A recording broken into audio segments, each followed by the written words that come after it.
name's Nora. I'm the host of today's episode, which is about school life. I'm Chinese Taiwanese, and I grew up here in the U.S. and went to school here in the U.S. Can everyone else introduce themselves and talk about where you're from and where you went to school? Okay, my name is Patricia, and I am a fourth-year computational and systems biology major here at UCLA.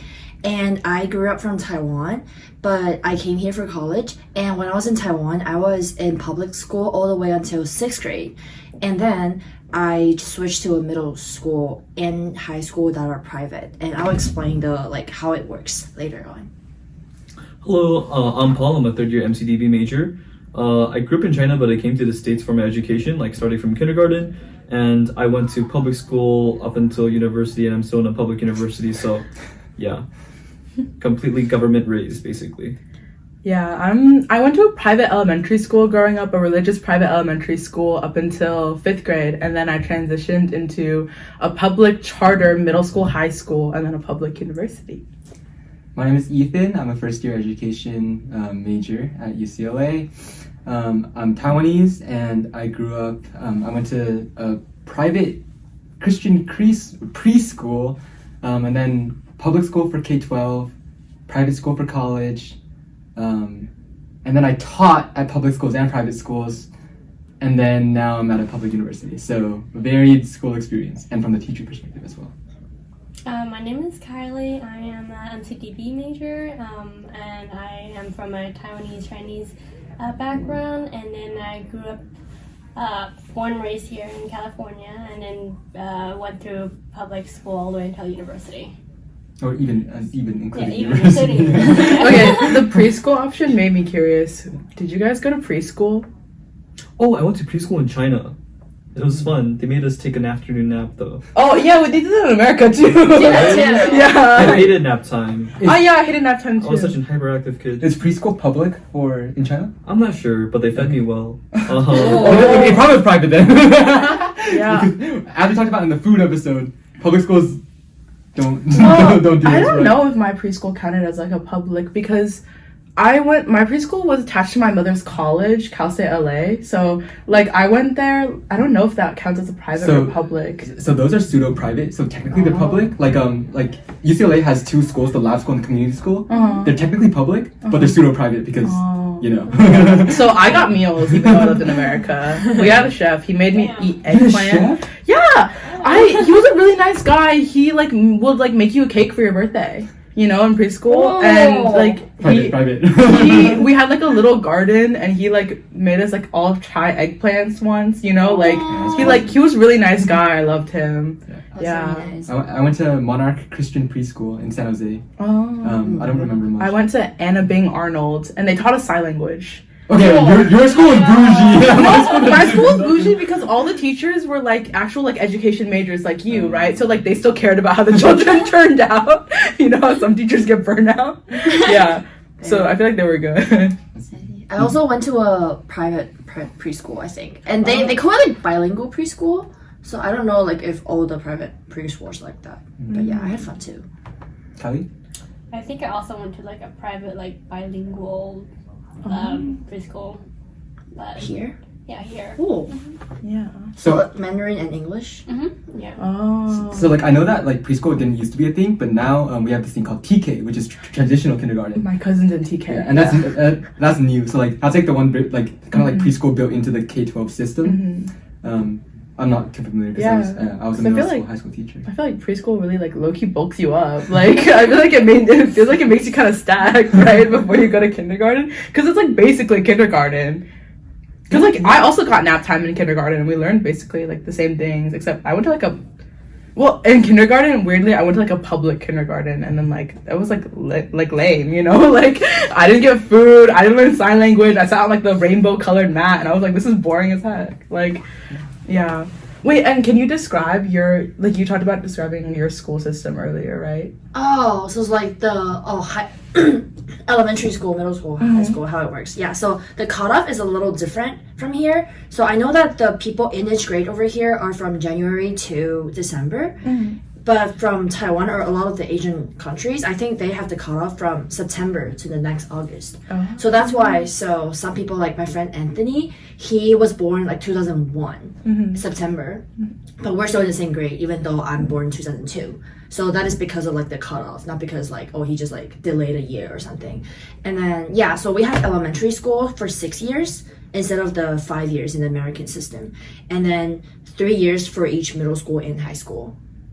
Yeah, so it's a little hard when we say like freshman, sophomore, etc. because we kind of call it like high school, like first year, kind of like that. Yeah. So Can you is the cutoff mandatory? Because I know it is mandatory. Oh. Yeah, it's just like universal in Taiwan, Okay. except for the American schools. And then something interesting is that so from in the transition between elementary to middle school, there's a optional like test if you want to go to like private or like the academic middle schools, but you don't have to. Like you can easily just go to a local middle school. Whereas in the transition between middle school and high school, we have like this like mandatory test, so everyone has to take it, and then they split you up into schools based on your test scores solely.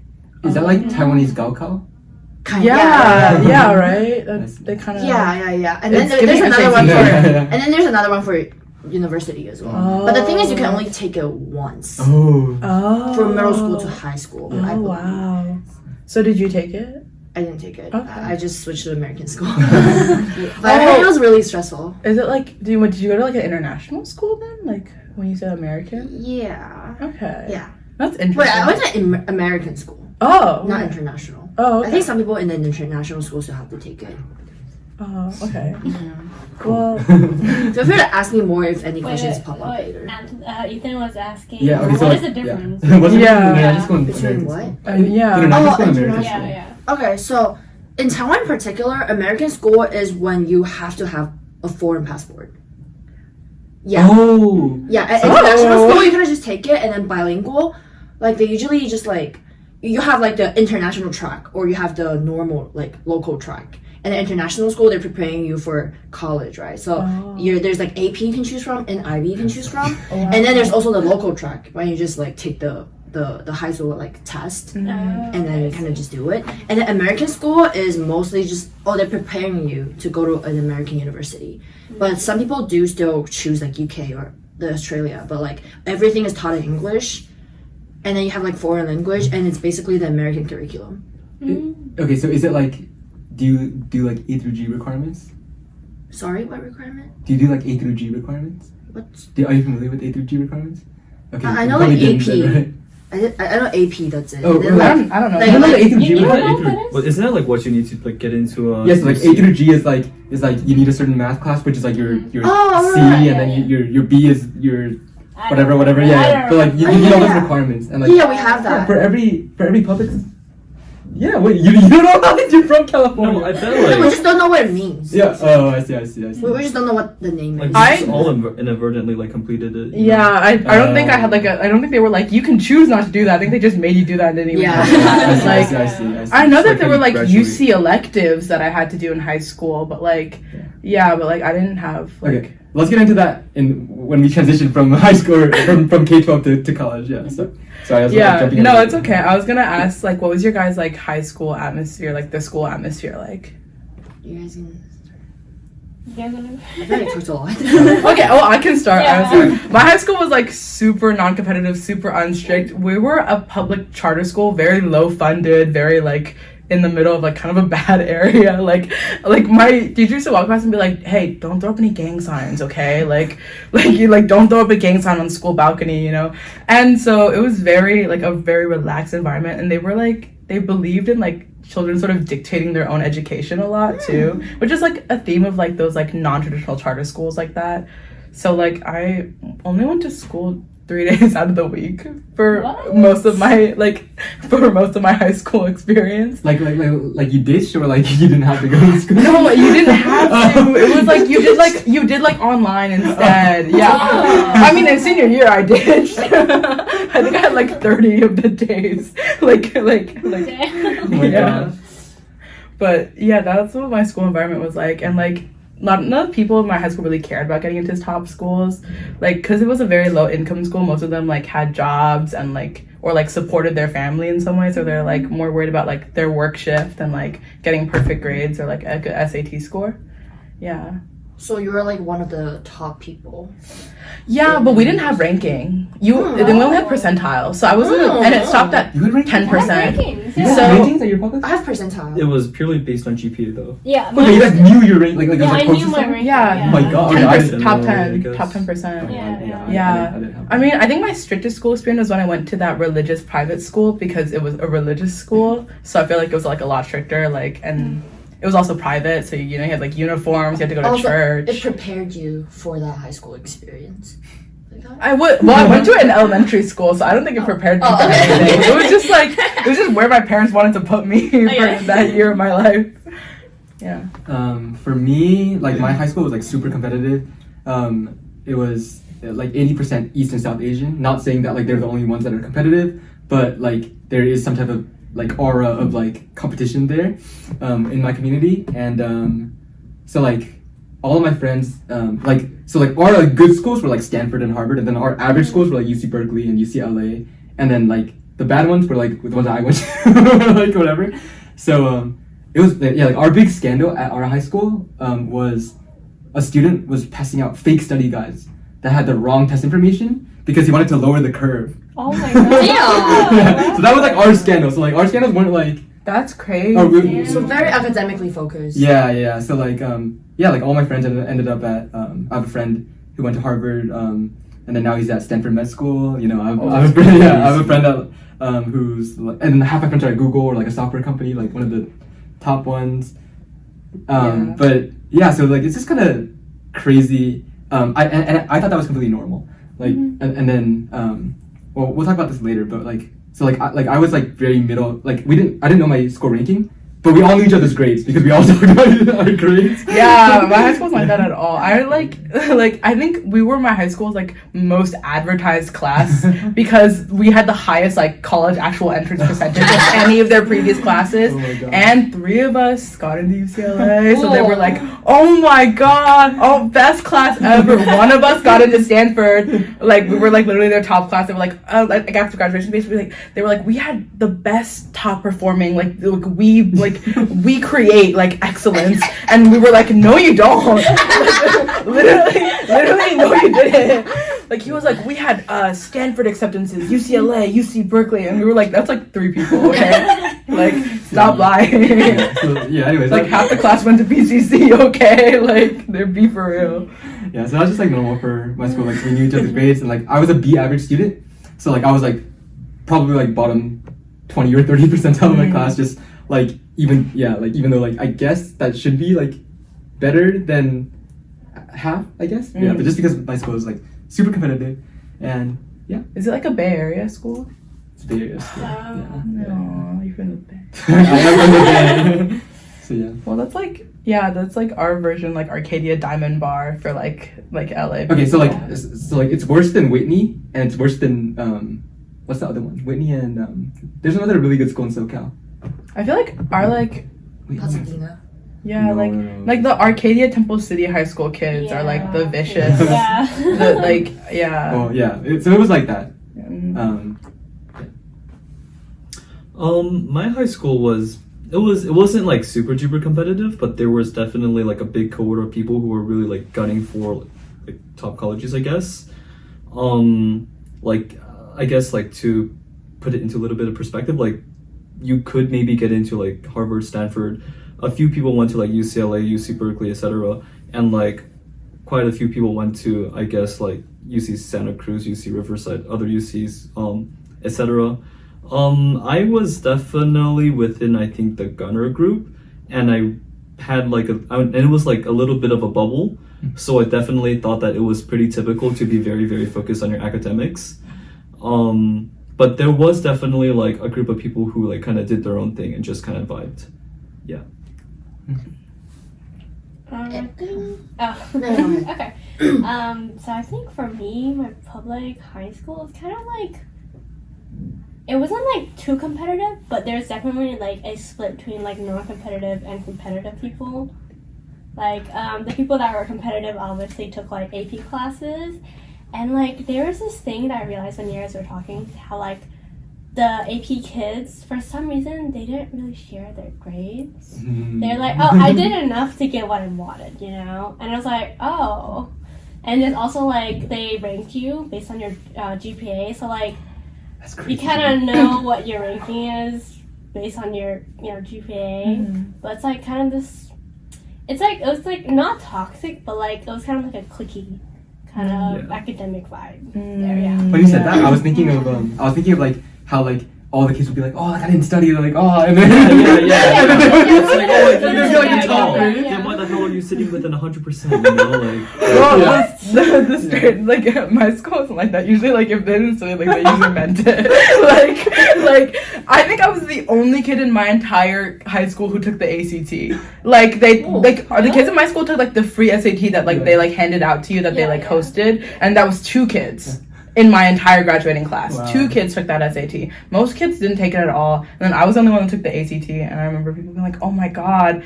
So, like, is a 30 good? Like, they were like, what's it out of? What is the ACT? And I was I like, think a 30 is decent, right? I think it was like a 31 composite, I think. Yeah, 31 is not bad, right? It's like out of 36, I think. It's Yeah. kind of I bad. barely remember. Kind of bad, you know. I got a 35. You know? It's okay. You know, just saying.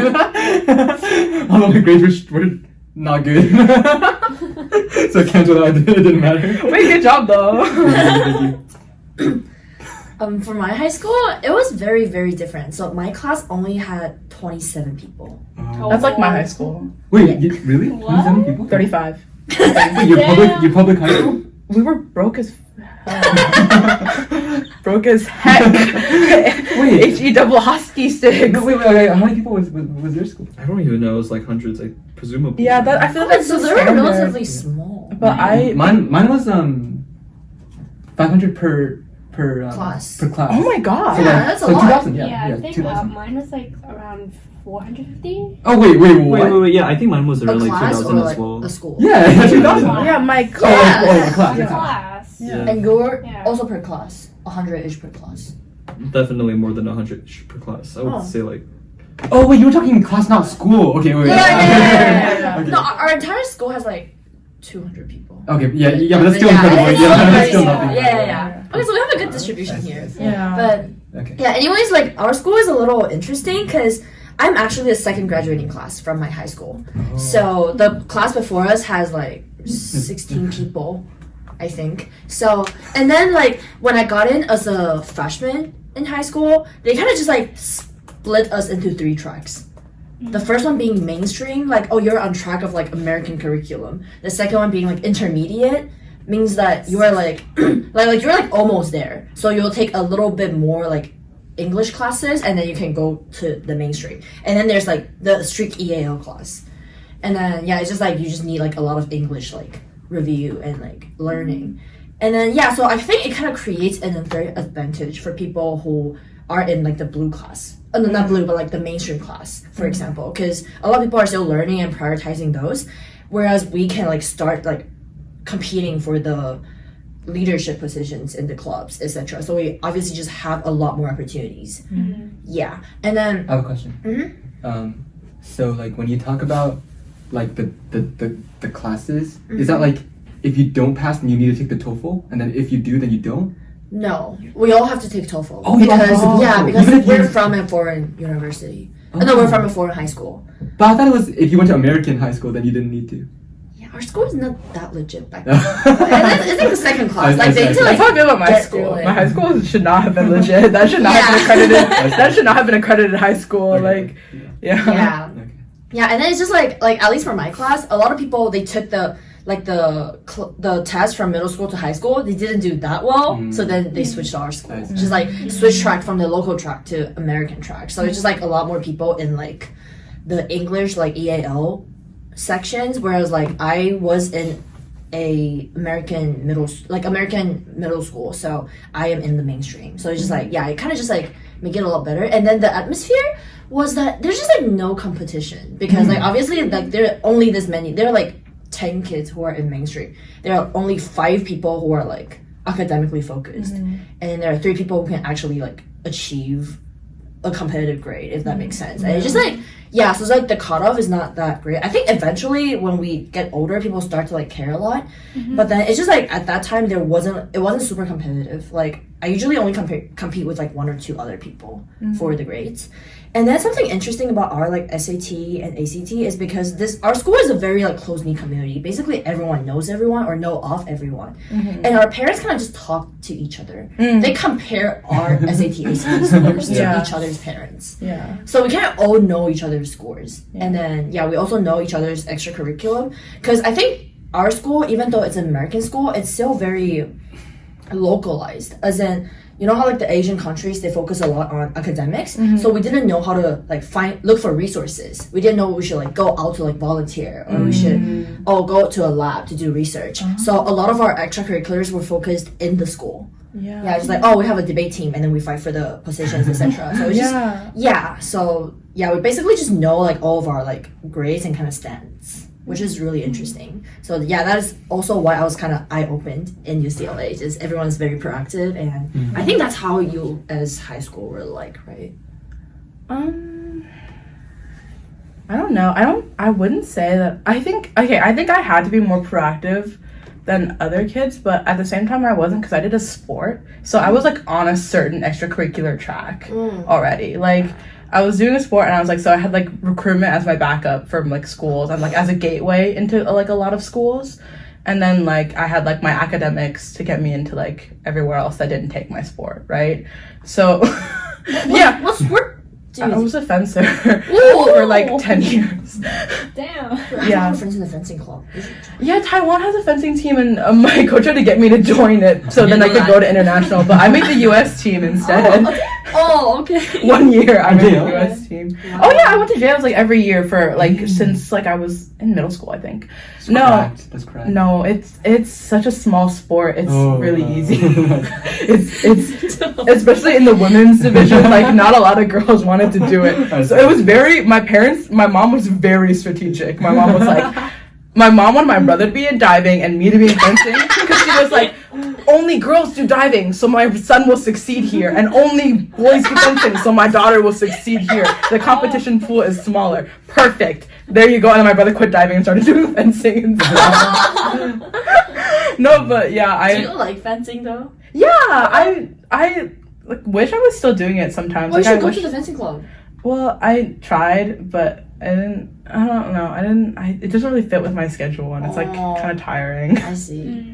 Yeah, but I have all my equipment here, so it's really bad. It's taking up space in the room. But but that's like off topic. But like I also did like, other than that, I did like mostly school associated extracurriculars because of that. Because like I didn't really like have the time to like go out and find like those research opportunities. So then like I was part of like the speech team at my school, and then I was part of magazine and student ambassador, but that was like about it. Yeah. I see. Was like extracurriculars like a big part of your guys' high school experience? Yeah, I think like for me in all the clubs, there's like at least like 15 clubs. It was very diverse. A lot of them didn't really require a lot of time, so I'd be in like at least like 5 clubs, and I also did other stuff outside of school.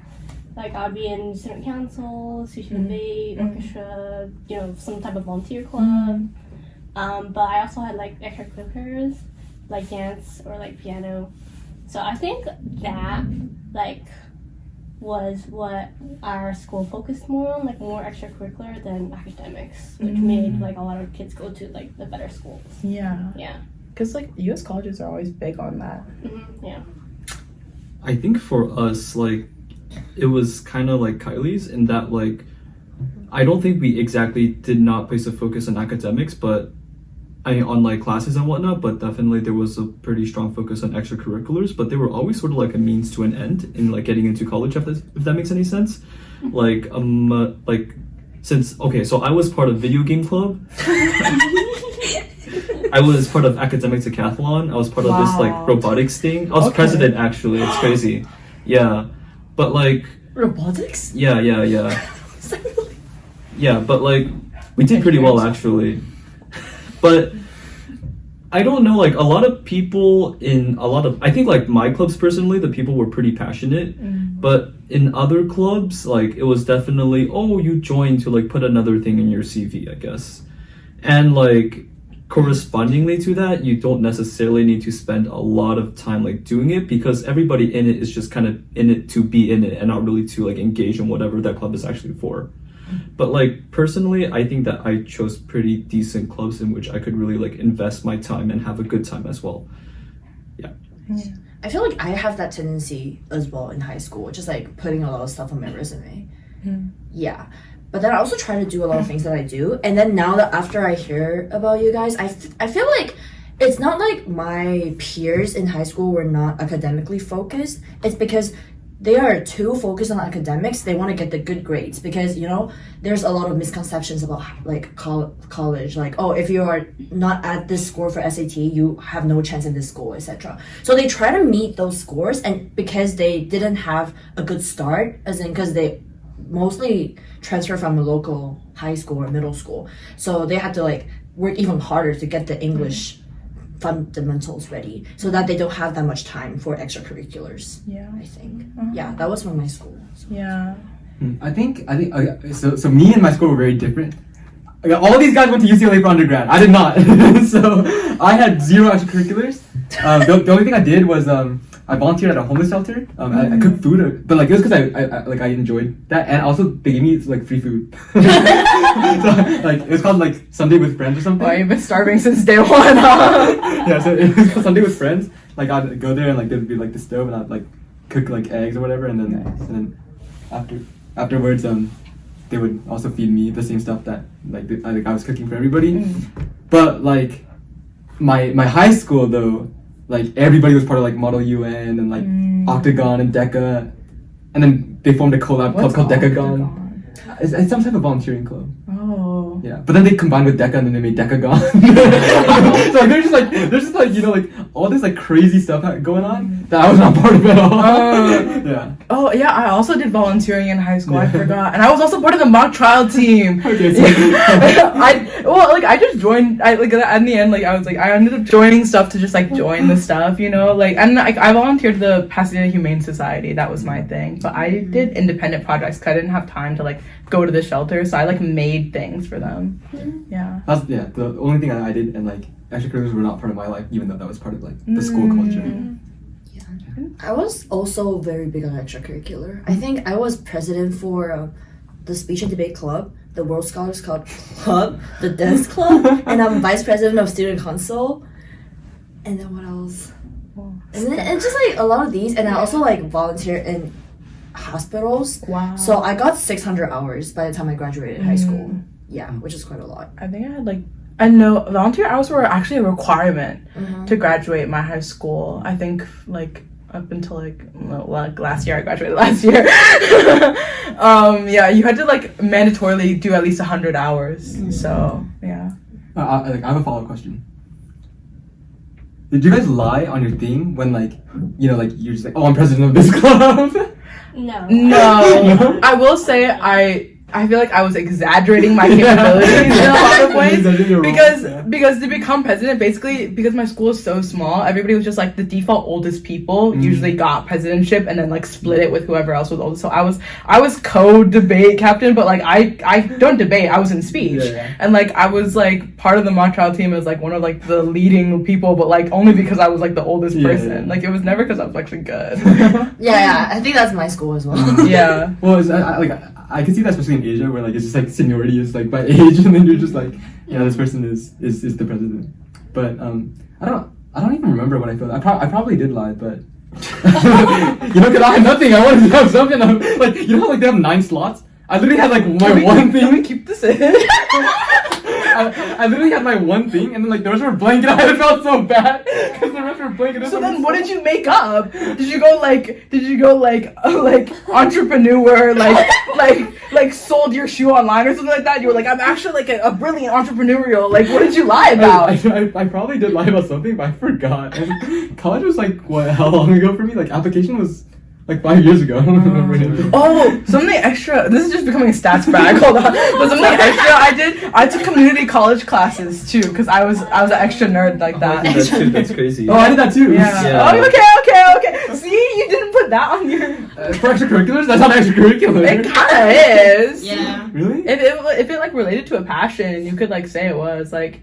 Dude, it was. But they're classes, right? It was because my mom Yeah. told me to do it. Yeah. So I just did it. I was doing it because my friends were doing it. I was like, oh, let's hang out. And the professors were like hella chill, you know? We would literally just like write on like a little Google Doc basically and like text the whole class and like make jokes and whatnot. And the professor like was like, oh, you guys are such good kids. Yeah, and the thing is that like my community college, like that science class was probably easier to do than like my like high Yeah, school yeah, class. I was like, yeah, might as well get the legitimately. science credit and like Yeah. like just go on like a Saturday for like an hour and like goof around with some like Yeah. middle-aged white lady who's gonna feed me snacks. Yeah. I sat at the mom table. It was a lot of like moms who were going back to get their education again, and they thought I was so cute. They were like, "Oh, you're so young. You're so sweet. You're so smart. You're doing extra classes." And they would like go to Costco and be like, "I have all this extra. Like, do you want like a snack?" Like, so I had a great time.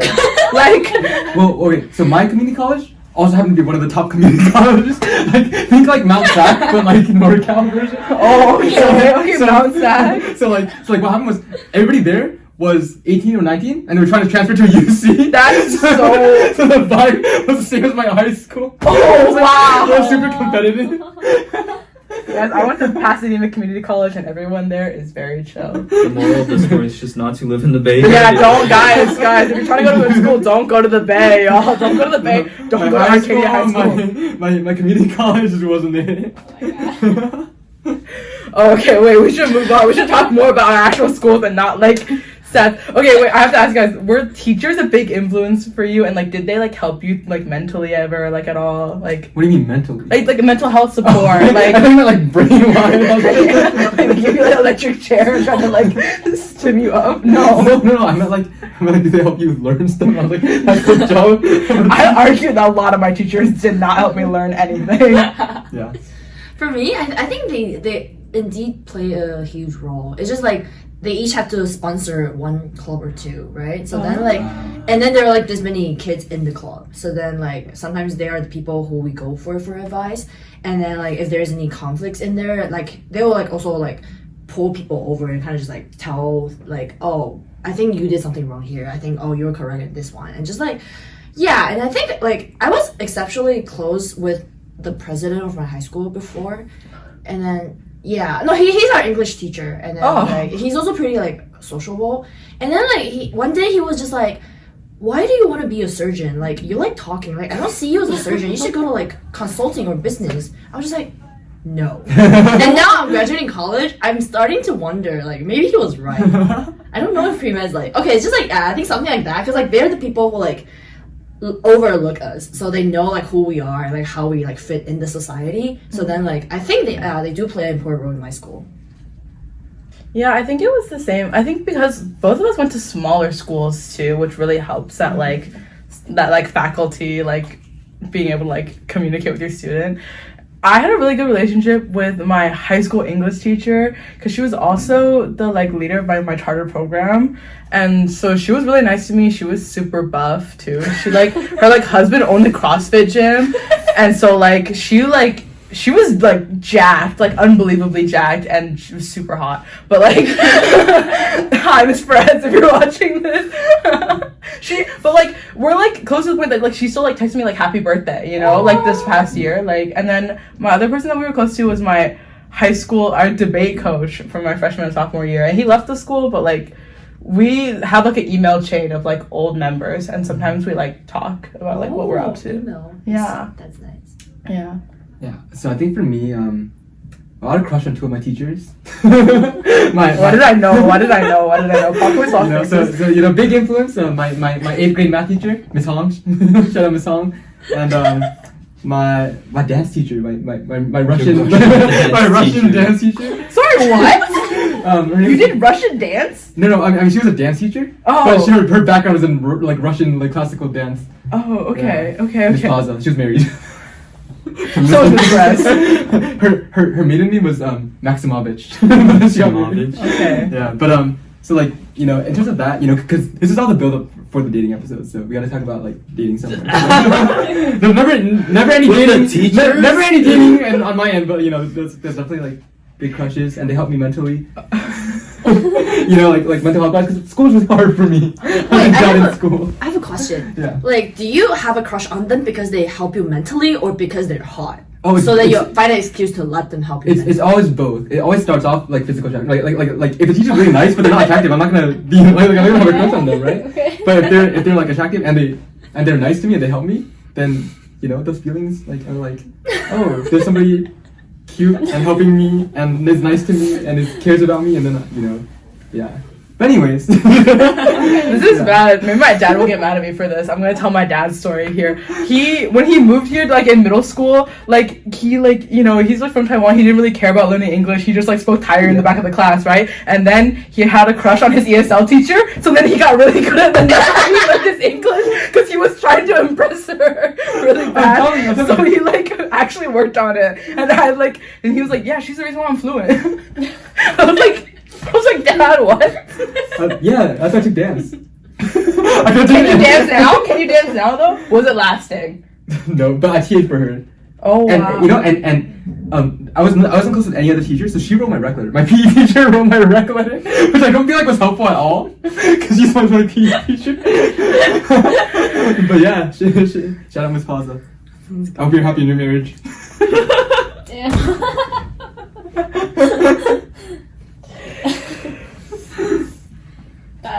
Okay. Who else wants to talk about their teachers? Well, I definitely did not have any crushes on my teachers. But Good for you.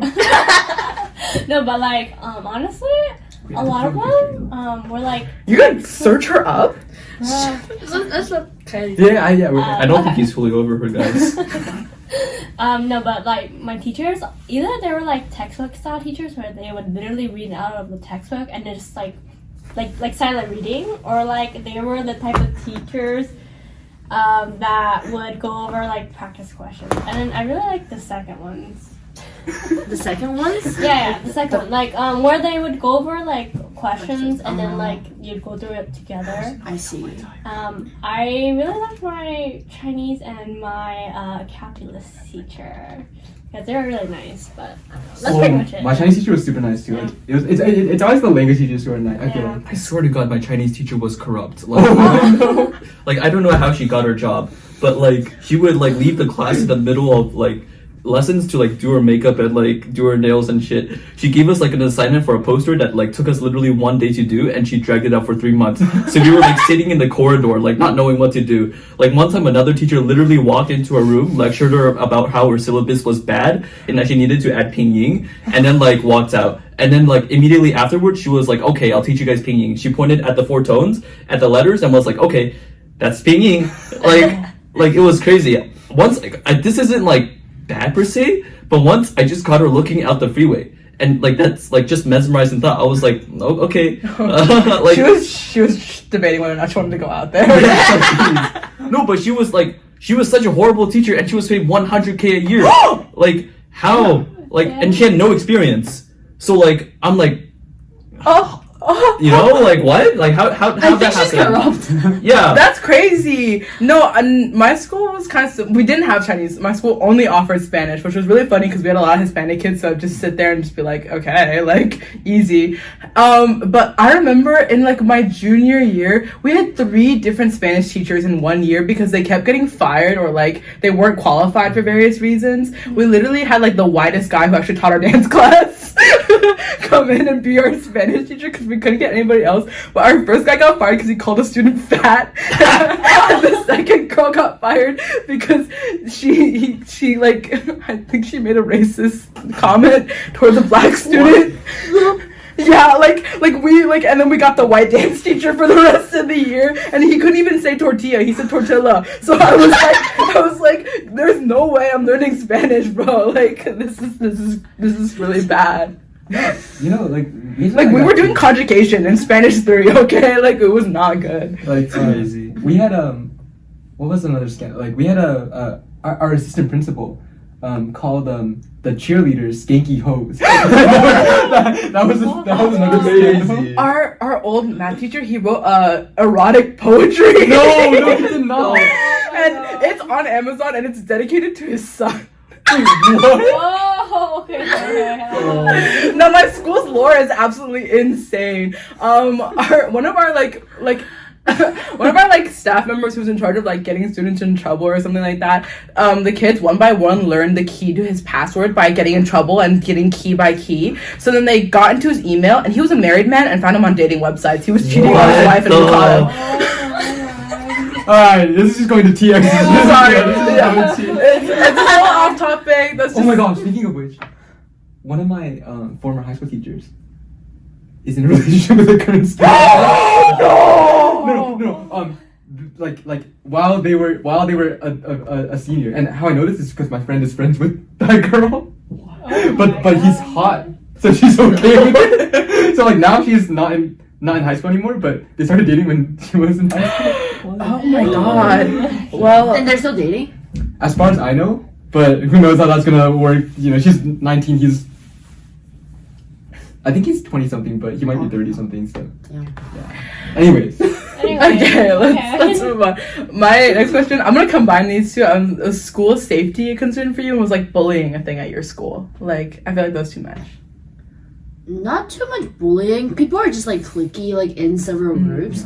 And then there are like certain people usually make fun of, but they're like the questionable people. It's just like they were like mean to people first, like randomly. So then we kind of just like, oh, why are you doing this to her? And then we kind of just like, instead of confronting her, we're just like making fun of and like not talk. I'm not one of them. I heard.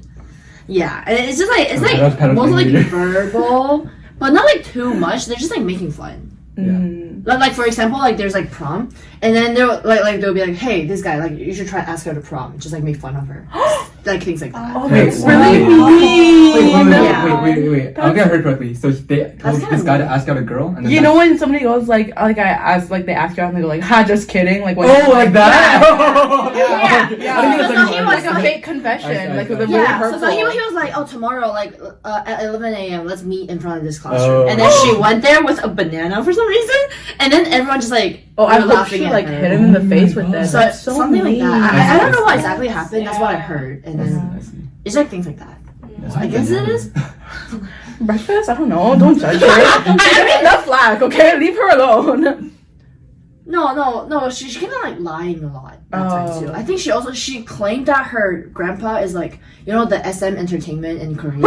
She's just her grandpa is like, oh, the CEO of that, but she's not. And then she said she's fluent in Korean, and she's not. And then one day she was just like, she liked a guy, but that guy has a girlfriend, so she just like Google translated a bunch of Korean and just like yell at that girl. I like text that girl, and then the girl was so confused, and then like she is like questionable herself too. Okay. But it's not like the people's actions are justified, but it's like those are just like the drama in our school. Yeah, but not like physical bullying. Yeah, I don't think there was like physical bullying in my school either. Like there were definitely cliques, people made fun of each other, but like I don't think anybody ever got their head shoved in the toilet or anything, like in the movies. Yeah, I think that's.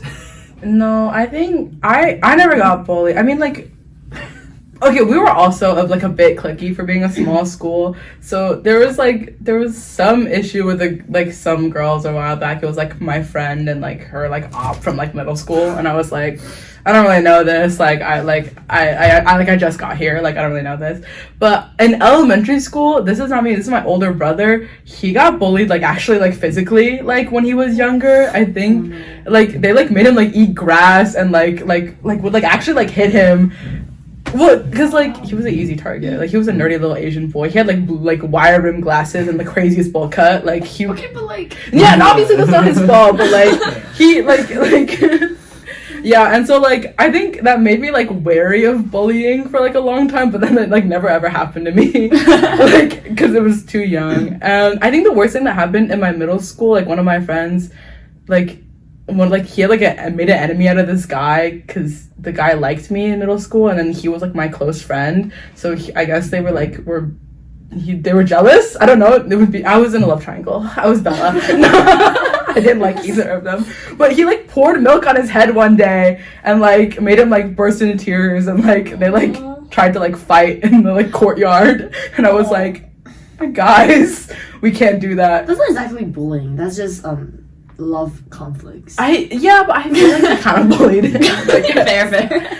And I will touch on like school safety being a concern. This is a US issue, I think. But you know, school shootings were a big issue And my school was small, so I was Uh-huh. like less of a worry. But for like bigger schools, like my friends who like went to like Arcadia High School, like who were kids who were like low key on their last rope some days with like school pressure. Like they had a lot of like lockdowns and like concerns. And we were an open campus, so one time some guy walked on with like a knife onto our school campus. And like I wasn't there that day, I was home. But like my friends were there, and we were like, oh well, that's fun, I guess. Like yeah, so. So what did the security do? We didn't have security. We were broke. So like. What That's why I loved my buff teacher so much. I was like, if anything, she'll protect me. She goes to CrossFit. Like, she's jacked. She got my back. Was it like nothing? No one did anything to the guy with the knife. No, we It's all just- just like kind of hid. Like the plan was like turn off the lights, hide a little bit, pretend it's like staff meeting day, and like nobody's here. Like we weren't. Again, should not have been an accredited high school. That was not good. Like, yeah. I will say at my school, because you know we're all Bay Area, Silicon Valley kids. There wasn't a lot of physical bullying, but there's a lot of cyberbullying. So like we're on the cutting edge of cyberbullying. Oh, you were the people they warned me about in those conferences. Not me, but like, you know, yeah, like so like we had a lot of like things that like got leaked on like Snapchat or like you know whatever. Not like nudes, but No, we had that incident. A senior like girl got like one of the, I think she was a sophomore, and he leaked her nudes, and it was a big deal. like, But then he was like the coach's favorite kid, so the coach like backed him up and got him out of it. Yeah, it was a crazy scandal. Like, we didn't have anything like that, but like yeah, we had a lot of like Facebook chats, messages, and then like we'd have to like save them, like print them out, bring them to school, and like you know. The Mean Girls flyers thing. No, like bird. like if you wanted to show admin, right? Like, Oh. you know, like you know, yeah. So yeah, we were on the cutting edge. Oh, I thought you were like saving insults, being like, oh, I actually hate this person. Like, yeah, so like we were just on the cutting edge of like cyberbullying, but like not much like physical. I don't know if that's the cutting. I think that is just cyberbullying. No, but when I was young, like Facebook was just coming out, right? So like, you know, so like it was new at the time, and like we had to have like our bullying session for like don't hate each other, like you know. Okay, let's talk about cyberbullying. Like dedicated slides, and like you know, they didn't have to worry much about like physical bullying. And then I will say like when I also taught at a Title I school, which is like a Title I is like most like underfunded. Yeah, and What's then my school? yeah, so and then it was like 90% Hispanic, and like there like was when I like saw. I never had to break up any, but I definitely like saw some like physical like fights. I was like, oh, this is like what like bullying is supposed to be, or old school bullying. We had one physical fight at my school. Yeah, it was between like some freshmen. I didn't see it because I was like, I have to study for my ACT, so I was inside during the lunch break. I think for me, there wasn't really a lot of like physical or verbal bullying. It was just like a lot of like the love triangles, like oh I like this girl, I like that boy, blah blah blah. Reminds me of my Right. old days. But like also like in terms of school safety, I think I was like, I don't want to say that I was like naive, but I was like I didn't know about these things, right? And also my school had like one or two like police officers like just go around the premises. So I think in that sense I was like I felt kind of safe. That's nice. Yeah. Yeah, that is nice. Okay, last question. How do you guys feel like school impacted your mental health? Like your pressures and like your... Like what? Like high school? And like any point during school. Like I feel like for me, like I had like, even though it was kind of self-inflicted, like I had like the pressure to perform well and like go to like a good school and like make my family like make all their sacrifices worth it, right? And so like I always tried really hard, and like if I got like a bad grade I would like panic and like be like, oh my god, like I'm gonna fail in life, like it's over for me, like it's literally over, I have to beat my brother, like and like it was like kind of like bad because in the beginning of like my run for like getting into schools, like I got rejected by a lot of schools, and like it literally made me really depressed, and like I didn't want to do anything. My parents were like, what is wrong with you? And I was like, I failed in life, and like that's not the right perspective to have about school, like, and I think that's like pretty harmful, and I think it's something that exists a lot in like Asians, like equating your worth to like your school performance or like Yeah. like if you got into a good school or not. Your parents are pretty open-minded too. Yeah, my Yeah. parents are open-minded. Yeah, I would say I have pretty similar things with you. It's just like in private schools specifically, like I think all of us have this pressure to like have to perform well just because our parents like sacrifice a lot and like put a lot of money into us. In terms of academic pressure, I didn't have that much at that time. I think I'm like kind of good at testing, so like I'm like it's relatively okay, but it's definitely like a challenge. Just like seeing that there are like much more people doing way better things than I do, and like much more opportunities. It may feel a little salty because like all these like prestigious American schools, they all have like the competitions they've been going every year. Like we just started, we didn't know about any of these competitions. Like I don't have any awards or things like that. So like I will like just like compare myself to other people, which might be a little bad, but other than that, it's just because we're such a small school, everyone kind of just knows everyone's drama, and I think that's like a little suffocating. Yeah, I felt the same. I think the thing is that like the whole process of, at least for me, of like trying to get into a good college, and even here like trying to like aim for medical school, whatever, blah blah blah, it just forces you to like constantly compare yourself with other people. Like, how well am I doing on the ladder in terms of academics, in terms of extracurriculars, and it's not like healthy to like be thinking about your position so much. I guess it like kind of takes away any like mental energy you can to actually like self-actualize as a person. Instead, you're just trying to like climb that ladder. Yeah, I don't know. Okay, self-actualized. Damn. Yeah, but I don't know. I think it just made me like really, really like neurotic to get where I am, I guess. Yeah. And like, I mean, I definitely, it's not that I don't have anything to show for it. Like, I think it's something that I am at UCLA. It's something that I do have good grades, blah, blah, blah. But like, I like as a person who will eventually go into the economy and like perform and actually produce like value, like I'm not sure whether, I guess, like the method of schooling of like, go to good university, prep really like hard, study hard, whatever, blah blah blah, is very useful because I don't know, it's just like the whole process is training you to become like, not to get political again, but it's training you to like, I guess, become a worker for like somebody else. I guess it's to like, it's not really to like give you the skills you need to like make your own value, if that makes any sense. I think for me, it's similar to what you said, like in terms of competition, but like for me, I kind of have like a little twist on it because like I'm a twin, right? So What? Wait, I didn't know that about you. Identical fraternity. Wait, insane Kylie Lordra. Wait, yeah. Identical twin too. twins, Did she go here? Yeah. Oh, she goes here? as a roommate. Yeah. What's her name? Wait, sorry. Kiley. Kiley and Kylie? Like Killy and Kiley. Keely. How do we know you guys have That's nice adorable. You That's and- adorable. Am I talking to Keely or Kylie? I'll never know. But for me, like my I God. said, I was kind of compared directly with my twin, right? And also my brother, like he also went to like the same schools, right? And he was only like a few years older than us. So my teachers would compare me versus my sister and my brother. So not just like not just like my high school class, but also my siblings I have to compare against. And then like I feel like the competition, it didn't really like change me in terms of like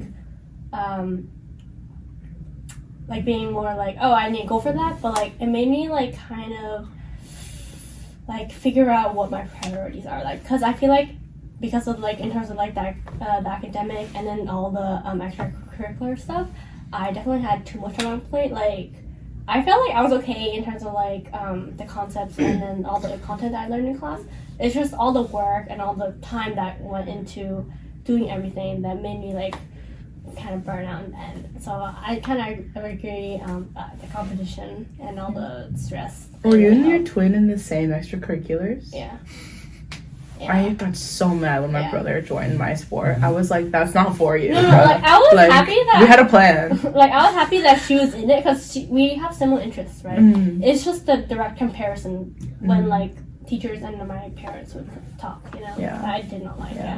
I didn't like being compared to him either. I hated that we were like in the same school, like in the same stuff for so long. Cause when people like realize you're related, we don't look alike at all. So people thought we were like cousins a lot, and then they would like find out. They'd be like, "Oh, but your brother's so, and you're so," and I'd be like, "Okay, well." Okay. Would you say that changes your relationship with your twin a little bit? Or like, has there been a time? I think I feel like we've always had like this same personalities growing up. Well, not like same, but like a constant personality. She was always like the type A person, like a go-getter. You know, I know what I want, but I'm more of like the relaxed, you know, go with the flow type of person. So I feel like for me, it didn't really change our relationship, but I think it kind of gave us more stress in terms of how we do in performance. I think I remember when she wanted to join tennis, and I was like, oh, might as well join, right? She kind of got mad, and she's like, why do you want to join? And I'm like, I don't know, it looks fun. And she got really mad. I'm like, okay, I don't really know what to do with this information. But yeah, I mean, in the end, it was okay. It was like, whatever. Yeah. I don't know. I think being compared puts a lot of stress on a sibling relationship. Like my brother was always stronger than me athletically, and I was always better academically. So then, like, my parents used to be like, oh, if only you guys could combine and be the perfect child, right? And it would make us, like, really envy each other's strength, and then, like, make us really not get along. Like, for a lot of years, we were really mean to each other. I feel like, for me, there was a lot of rejection in terms of relationships. Cut! End episode. Thank you so much for listening, guys. That was the end of the school life episode. Yeah, we gotta get into this because it all happened like in high school, all throughout. And you know, Bro. No, I'm serious. Yo, Wednesday. It's literally next week. Keep it in your pants. Come on. So You know what? Actually, oh wait, continue. Yeah. So like of course there's the academic pressure that I was not doing well on. So like with the academic pressure that I was not doing well on, like I got diagnosed with a major depressive disorder. But then with the relationships, I just got diagnosed with borderline personality disorder, and like I was like, oh my gosh, this is like the root of like so basically, for those of you who don't know, like borderline is you can kind of think of it as like I experience emotions really strongly, and that leads to like tumultuous relationships, that leads to like lack of impulse control and things like that. But anyways, basically rejection, I didn't take rejection well, both like academically and romantically, and that happened a lot in school for me on both ends, which led to very depressed, very sad Ethan.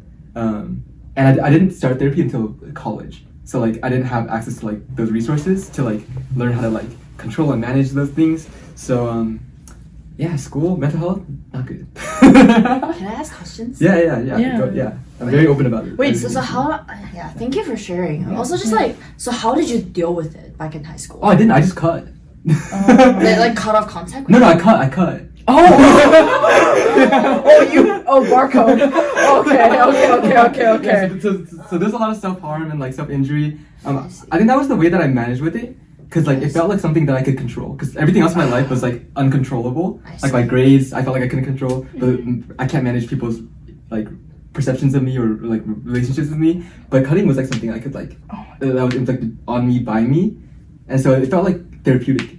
Yeah. So there's a lot of that, and it started junior year, because junior year was when I took AP Physics off of the advice of my friends who didn't know me at all. So I failed both semesters, and so like that was like very like academically tumultuous and then relationally tumultuous, and so I was like, did your parents ever catch you? No. Yeah, I was really good at hiding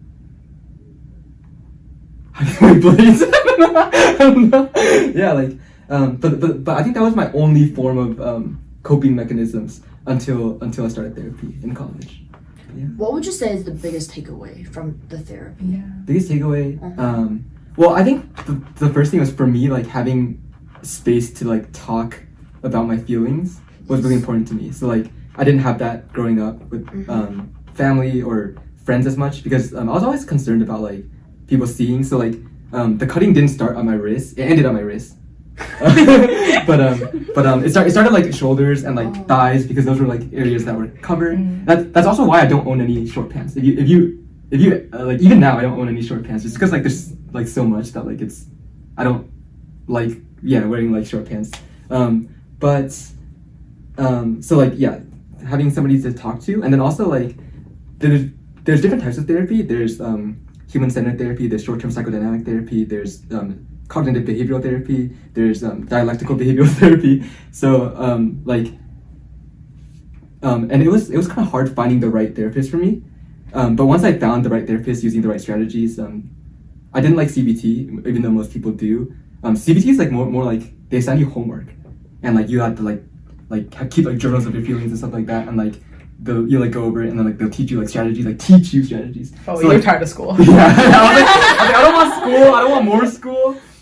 But human-centered really worked for me, or I think it's person-centered therapy, and short-term psychodynamic therapy, which is like psychodynamic to my knowledge. I'm not a psychology major, but psychodynamic means they like make you experience your emotions strongly. So like they will like let you like talk about your parents and like talk about all these things, and then short-term means it happens really fast.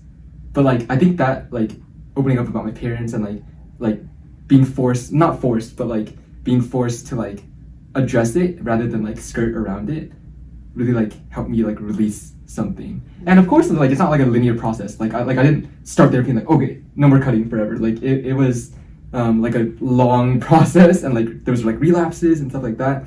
But yeah, so therapy good, high school bad.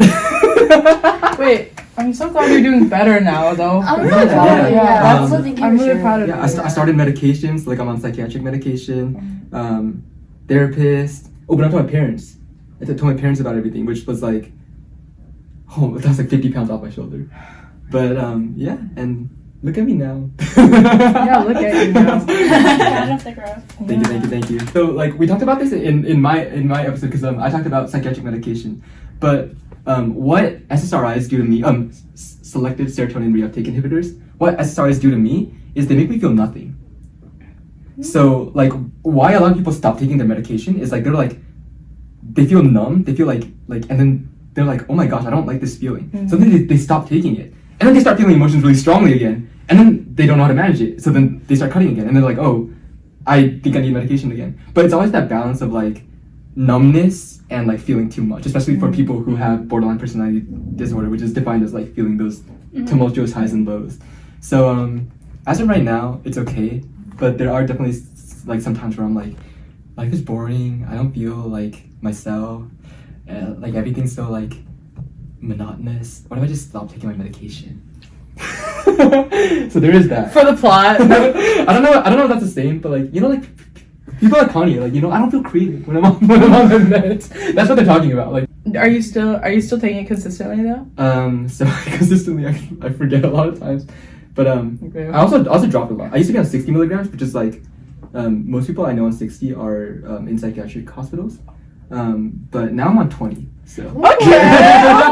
That's good. Bob. Not that less medication is like a good sign, right? Mm. But because like medication, you can be on medication your whole life, and you can be on a high dose and still function normally. But for me, I felt like I had more control where I needed to take less, which is good for me. Not for everybody, but yeah. If you want more, check out my podcast, which is still not released yet, but it's still in the editing. Because we're waiting for your trailer, bro. Wait, okay, but thank you for sharing. That was Yeah. very Yeah, brave. I know, I'm very open about this stuff, vulnerable. Yeah. Thank you everyone for You're this so episode. brave. Wait, do you know those jokes about like how you like don't do any more for me? You know what cutting? Have you ever seen those jokes? You know where it's like, stop it for me. No, I don't know what you're talking about. You know, Okay, the sorry. only thing I saw was like when like you're in a relationship and you're like, yeah, I'll die for you, and they're like, yeah, you do that anyways. Thank you for watching today's episode. Bye, guys.